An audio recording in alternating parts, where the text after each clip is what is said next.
Baik, Bismillahirrahmanirrahim. Assalamualaikum warahmatullahi wabarakatuh. Selamat pagi, siang maupun malam teman-teman yang mengakses video, audio visual pembelajaran pada hari ini. Kita ketemu di pertemuan ketiga ya, di mata kuliah Hukum Administrasi Negara. Kita sekarang akan membahas mengenai ruang lingkup dan kedudukan hukum administrasi negara.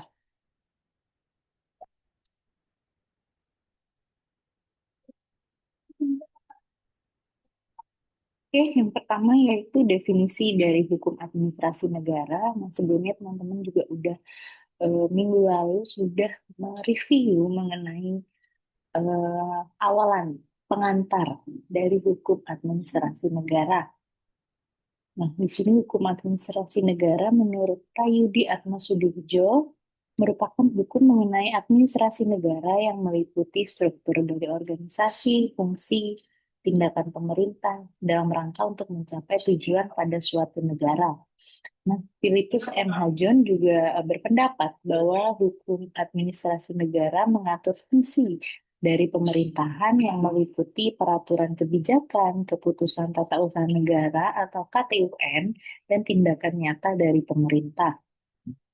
Utrecht di sini juga berpendapat bahwa hukum administrasi negara berhubungan dengan peraturan hukum yang mengatur bagaimana sih alat-alat perlengkapan di suatu negara dalam menjalankan tugasnya sehari-hari yang berhubungan dengan masyarakat. Nah, Ridwan HR yang terakhir yaitu juga berpendapat bahwa hukum administrasi negara terdiri dari wewenang pemerintah, ada juga instrumen dari administrasi dan hubungan hukum antara masyarakat dan pemerintahnya. Jadi di sini pemerintah dan warga negara ataupun masyarakat pasti saling berhubungan ya. Lalu selanjutnya ada ruang lingkup hukum administrasi negara. Nah, yang pertama yaitu organisasi dan administrasi negara. Nah, ruang lingkupnya di sini organisasi menyangkut dari struktur kelembagaan yang menjalankan fungsi dari pemerintahan. Mulai dari mana? Yang pertama ada presiden, lalu di bawah presiden itu dibawahi kementerian, ada juga lembaga negara hingga pemerintah daerah. Nah, silakan teman-teman bisa menyebutkan lembaga negara itu ada apa aja sih di Indonesia, contoh-contohnya di kolom komentar. Lalu, kedudukan lembaga administrasi juga diatur dalam Undang-Undang Dasar 1945 dan Undang-Undang Umum seperti Nomor 39 Tahun 2008 tentang Kementerian Negara. Nah, tugas lembaga administrasi di sini untuk menjalankan fungsi pemerintahan, yaitu fungsinya yang pertama ada mengatur, melayani, serta memberdayakan. Lalu ruang lingkup yang kedua yaitu kewenangan dari administrasi. Nah, kewenangan ini diatur dalam UU Nomor 30 Tahun 2014 tentang administrasi pemerintahan. Nah, di sini ada tiga kewenangan dari hukum administrasi negara. Yang pertama ada atribusi. Nah, atribusi di sini yaitu wewenang asli yang diberikan oleh Undang-Undang Dasar maupun Undang-Undang, yaitu dari konstitusi dan undangnya. Contohnya, misal Presiden memberikan atribusi kepada penetapan peraturan daerah. Jadi, di sini Presiden menyuruh nih kepada DPR, yuk DPR silakan kalian membuat peraturan tentang A, tentang B. Nah, nanti yang menetapkan atau mengesahkan itu adalah Presiden. Seperti itu namanya atribusi. Lalu yang kedua ada delegasi. Nah, delegasi ini pelimpahan wewenang dari pejabat yang lebih tinggi ke pejabat yang lebih rendah. Contohnya yaitu menteri mendelegasikan beberapa tugasnya kepada dirjen. Dirjen itu di bawah menteri ya. Jadi di bawah kementerian itu ada direktorat jenderal eh, yang mengebawahi direktorat-direktorat tertentu dalam suatu kementerian. Jadi di sini menteri tidak bertugas sendiri tapi dibantu oleh seorang dirjen.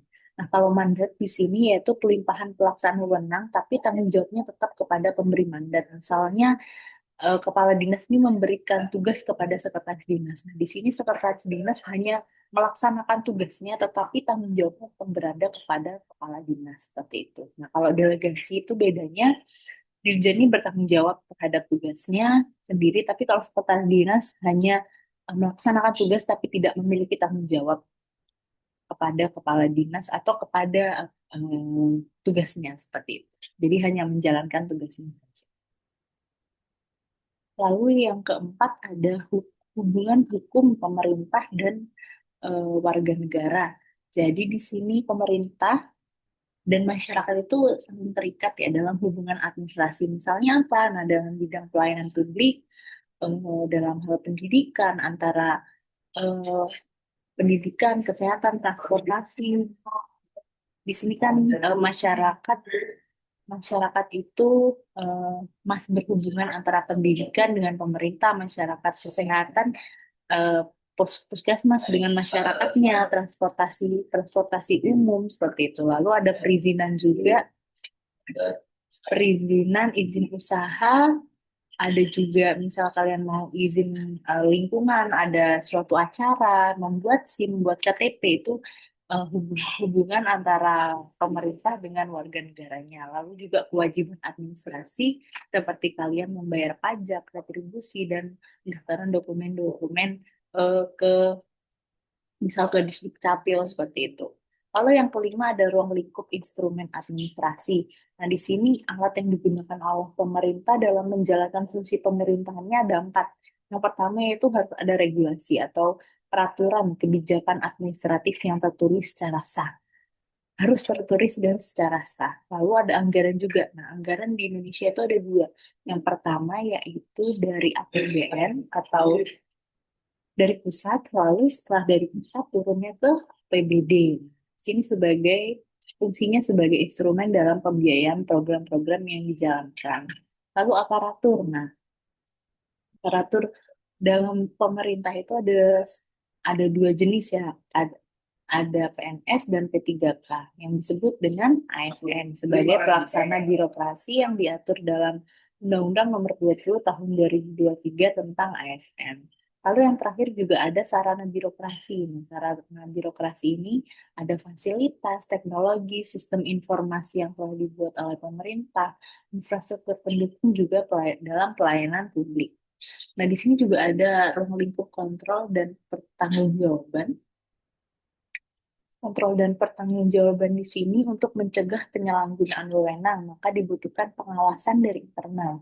Kalau pengawasan internal itu dari yang di daerah ya, dinas-dinas itu diawasinya oleh inspektorat dan BPKP. Lalu kalau eksternal, nah inspektorat ini hanya menjalankan pengawasan internalnya saja. Tapi kalau eksternal itu dibantu oleh DPR, BPK, Ombudsman, masyarakat sipil juga. Kalau BPK itu lebih ke anggaran ya, anggaran daerah. Lalu ada juga kontrol yudisial. Nah, kontrol yudisial ini melalui Peradilan Tata Usaha Negara atau PTUN jika ada sengketa administratif. Nah, apa sih Bu bedanya PTUN dengan pengadilan negeri maupun pengadilan agama misalnya? Kok sama-sama peradilan tapi jenisnya berbeda? Seperti itu. Nah, kalau pengadilan negeri itu mengurus tentang hukum pidana. Kalau agama itu terkait permasalahan agama, misal kalian tahu itu perceraian, ya. Misal permasalahan antar agama, misal ada suatu permasalahan itu di pengadilan agama. Nah, kalau PTUN itu adalah Peradilan Tata Usaha Negara. Peradilan ini mengurus tentang sengketa administratif. Jadi jika ada suatu undang-undang atau KTUN, dokumen negara yang sah secara hukum tetapi bermasalah itu diurusnya ke PT UN. Misalnya kemarin ada peraturan tentang kalau wakil presiden itu boleh minimal wakil presidennya itu minimal jenjang pendidikannya itu SMA. Nah, karena ada ketetapan itu banyak yang tidak setuju, akhirnya masyarakat atau oknum tertentu ya itu mengajukan ke PT UN untuk menghapuskan peraturan tersebut. Jadi menurut masyarakat itu janganlah wakil presiden itu minimal SMA. Itu ada, coba kalian nanti cari berita tersebut. Dan ada pertanggungjawaban. Nah, setiap tindakan administrasi itu harus bisa dipertanggungjawabkan secara hukum, legal liability, lalu juga secara administratif dan politik. Nah, kedudukan HAN. Kedudukan HAN itu ada tiga. Yang pertama, kedudukan HAN itu ada dua, sorry. Han itu sebagai bagian dari hukum publik ya. Jadi hukum itu ada dua. Yang pertama hukum publik, hubungan antara negara dan masyarakat, dan juga ada hubungan hukum privat. Nah, kalau di hukum publik ini ada empat jenis. Yang pertama ada HAN, lalu hukum pidana, hukum tata negara, dan juga hukum internasional publik. Nah, kalau hukum publik itu, kalau hukum tata negara itu mengatur tentang organisasi dan struktur dari dasar negara yang merupakan cabang dari hukum lainnya. Han itu turunan langsung dari hukum tata negara. Han mengatur bagaimana kekuasaan pemerintah yang telah ditetapkan oleh hukum tata negara itu dijalankan dalam praktek sehari-harinya. Nah, sumber hukum Han itu ada empat. Yang pertama kita bisa melihatnya dari Undang-Undang Dasar 1945 yang merupakan dasar konstitusional penyelenggaraan dalam pemerintahan di Indonesia. Lalu ada juga bisa melihat dari Undang-Undang Administrasi Pemerintahan, terus ada juga UU sektoral, misalnya ada UU ASN, pelayanan publik, UU Pemda, dan lain sebagainya. Dan yang terakhir yaitu jurisprudensi PT UN, yaitu mengembangkan doktrin hukum administrasi di Indonesia. Nah, hukum publik itu ada empat, teman-teman. Yang tadi sudah dijelaskan ya, benar ada empat. Nah, yang pertama ada hukum tata negara. Nah, jadi hukum tata negara ini merupakan bagian utama dari hukum publik. Dasarnya hukum publik itu yaitu hukum tata negara. Fungsinya apa? Mengatur organisasi negara, hubungan antar lembaga negara, hubungan negara dengan warga dalam konteks ketatanegaraan. Dasarnya itu dari Undang-Undang 1945, Undang-Undang Pemilu, Undang-Undang Legislatif, dan lain sebagainya, dan sejenisnya. Nah, setelah hukum tata negara yaitu ada HAN. Nah, HAN ini yaitu turunan dari HTN ya, dari hukum tata negara. Fungsinya HAN itu apa, Bu? Untuk mengatur bagaimana kekuasaan eksekutif itu dijalankan dalam praktek administrasi pemerintahan. Hubungan antara pemerintah dengan masyarakatnya, ada juga kewenangan, tindakan administrasi juga, serta kontrol terhadap administrasi. Nah, contohnya itu dasarnya ada misal Undang-Undang Nomor 30 Tahun 2014 tentang administrasi pemerintahan, dan juga KTUN itu juga bisa digunakan sebagai dasar dalam hukum administrasi negara. Selanjutnya ada hukum pidana. Hukum pidana ini mengatur tentang perbuatan yang dilarang, ancaman sanksi, mekanisme penegakan hukum pidana demi menjaga ketertiban umum, sorry. Nah, dasarnya dari hukum pidana itu ada KUHP, ada KUHAP, ada Undang-Undang Tindak Pidana Korupsi, Undang-Undang Narkotika, dan lain sebagainya. Nah, yang terakhir itu ada hukum internasional publik. Nah, hukum internasional publik ini mengatur hubungan eksternal antar negara di tingkat global. Nah, jadi Indonesia itu juga menjalankan hukum internasional publik. Contohnya ada Piagam PBB. Jadi Indonesia itu harus mematuhi Piagam PBB. Ada juga Konvensi Jenewa, Hukum Laut Internasional atau UNCLOS, dan juga ada Hukum Perjanjian Internasional, salah satunya seperti itu. Oke, untuk tugas kelompok, ini saya jadikan tugas individu ya. Jadi teman-teman silahkan langsung tulis nama dan NIM di sebuah kertas, lalu tuliskan refleksi kritis kalian mengenai kenaikan gaji DPR kemarin ya, karena kan permasalahan terkait kenaikan gaji DPR kemarin itu sebenarnya sudah disahkan, lalu ternyata masyarakat tidak setuju karena kenaikannya, lalu sekarang itu kalau tidak salah sudah direvisi kembali. Kalau secara tertulis sebenarnya turun, tapi kalau dirinci kembali ternyata bertambah. Nah, itu silakan teman-teman bisa buat, tulis satu atau dua paragraf aja, lalu dikirimkan melalui Google Classroom. Seperti biasa. Eh, ini silakan teman-teman tulis ya.